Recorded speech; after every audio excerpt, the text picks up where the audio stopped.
حضرتك موجود ليه النهارده؟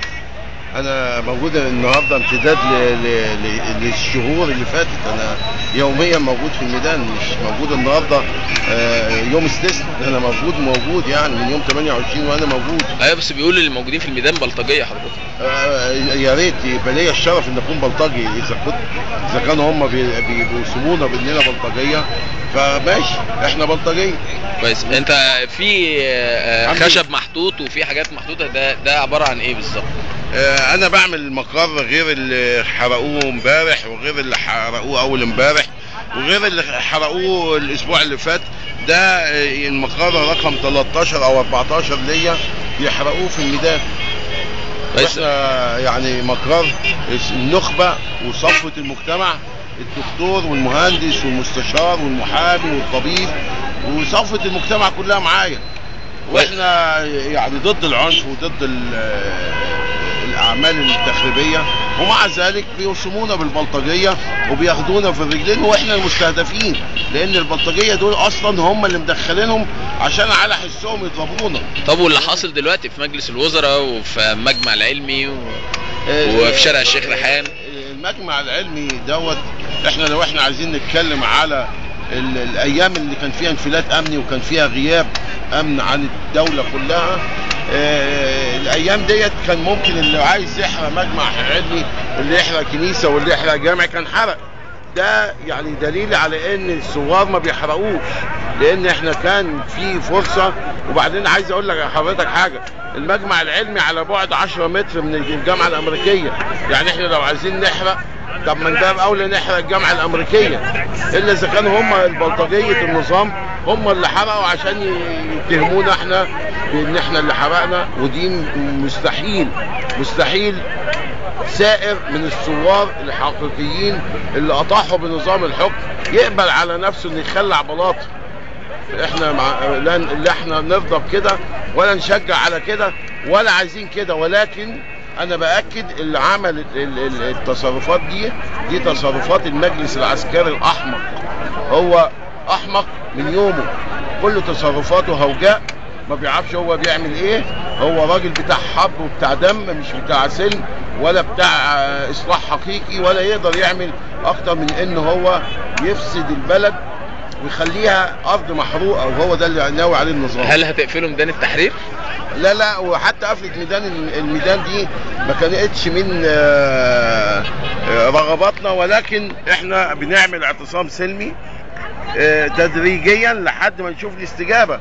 اما اذا سابونا في الميدان كده زي القرود والعربيات تمشي تعدي علينا وكده، لا، احنا لينا هنصعد لحد ما يتم الاستجابه لطلباتنا. واحنا لينا طلب واحد بيتكون من 4 حروف، ألف ور وح ولام.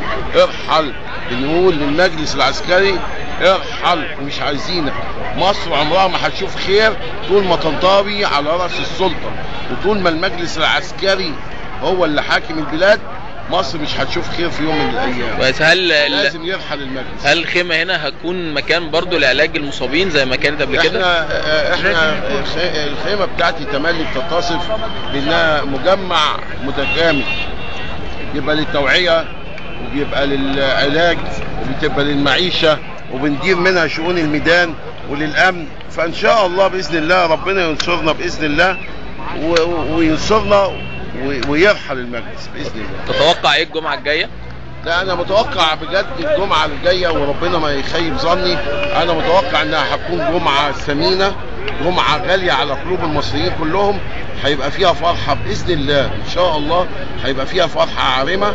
المجلس اذا كان عنده ذره وطنيه، اذا كان بيدعي ان هو مصري، المفروض ان يسيب البلد بدل ما يسيبها ارض محروقه.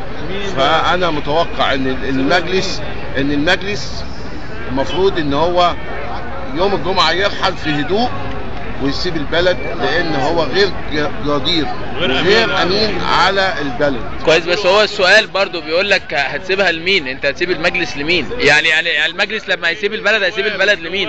مين يحكم البلد في الفتره دي؟ تلتين المجلس انتخب دلوقتي، تلتين المجلس انتخب، والمجلس موجود دلوقتي بيعمل اعتصام. مجلس الشعب، اعضاء مجلس الشعب اللي عاملين اعتصام في دار القضاء، ودول نخبه الشعب اختارهم، بما فيهم الاسلامي وبما فيهم الليبرالي وبما فيهم العلماني.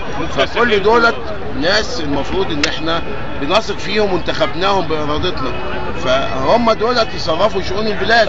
لكن في سؤال بما انهم هم معتصمين في دار القضاء ليه لم يعتصموا في ميدان التحرير؟ هو اعتقد ان وجود النائب العام كمان كعقبة في طريق تنفيذ الإصلاح الحقيقي في مصر، هو ده سبب ان هم يعتصموا في المكان ده كرمز ان هم يسقطوا المجلس ويسقطوا النائب العام كمان. والنائب العام من ضمن العصابة او من ضمن الشلة اللي المفروض ترحل في ايدهم. هل لو تم استخدام دستور 71 وتعيين رئيس المحكمة الدستورية كرئيس مؤقت والتسريع بانتخابات رئاسة الجمهورية في خلال 60 يوم، هل شايف ان ممكن تكون دي حل للأزمة الموجودة حاليا؟ لا طبعا مش هيكون حل، لان لو كان هيبقى حل كنا عملناه من يوم 11 فبراير، ما نجيش النهارده نعمله.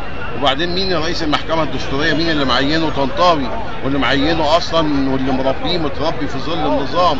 فاحنا مش هنقبل ومش هنوافق ان احنا ننقل السلطة لاي حد ملوث بتاريخ النظام القديم. فالنهارده بقى الشعب قال كلمته. يعني حضرتك بتطالب ان اعضاء مجلس الشعب يكون لهم دور في هذه الفتره بانتخاب رئيس الجمهوريه وتولي المسؤوليه؟ ده مش ليهم دور، ده هم كل الدور. ده هو المفروض ان حضر الماء بطل التيمم، ولا يفتى وملك في المدينه. هم اعضاء مجلس الشعب اللي الشعب اختارهم هم النهارده. ومش بقول مش بقول الاسلاميين لان ده ما بيعبرش عن صوت الشارع المصري، انا بقول كل اعضاء مجلس الشعب، الكتله والاسلاميين والليبراليين والعلمانيين، كل من نجح بصوت وبترشيح المجلس الشعب هو ده الجدير بالاحترام. لانه لو ثبت عكس كده احنا الميدان موجود وهننقلب عليهم. يعني الرسالة اللي في نهاية اللقاء نوصلها لكل اللي بيتفرجوا على الفيديو ده دلوقتي حالا وهيتابعوا الأحداث خلال الفترة القادمة، بماذا تطالبهم؟ بقول لهم اللي بيحب مصر ينزل ويساندني، وبلاش التفكير السطحي، وبلاش أحزاب الكنبة، وبلاش السلبية، وبلاش الأغلبية الصامتة.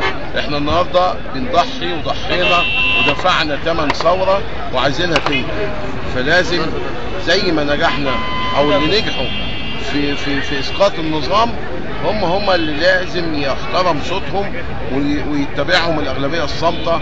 والناس اللي قاعده في بيوتها ما يهمهاش غير ان هم يربوا العيال وياكلوا فول وطعميه وخلصت على كده. لا بيدوروا على علاج ولا على كرامه ولا على مكانه مصر الحقيقيه اللي المفروض مصر تتحط فيها. فالناس دي كلها لازم يفهموا ان هم بيضحوا النهارده، اذا كان النهارده بيضحوا في مصر عشان ياكلوا، بكره لا هيلاقوا ياكلوا ولا هيلاقوا يشربوا ولا هيلاقوا يتعالجوا ولا هيعرفوا يربوا العيال. لان النهارده في قوه متربصه بمصر، امريكا واسرائيل مش عايزه مصر تقف على حيلها ولا عايزاها تشم نفس. شكرا.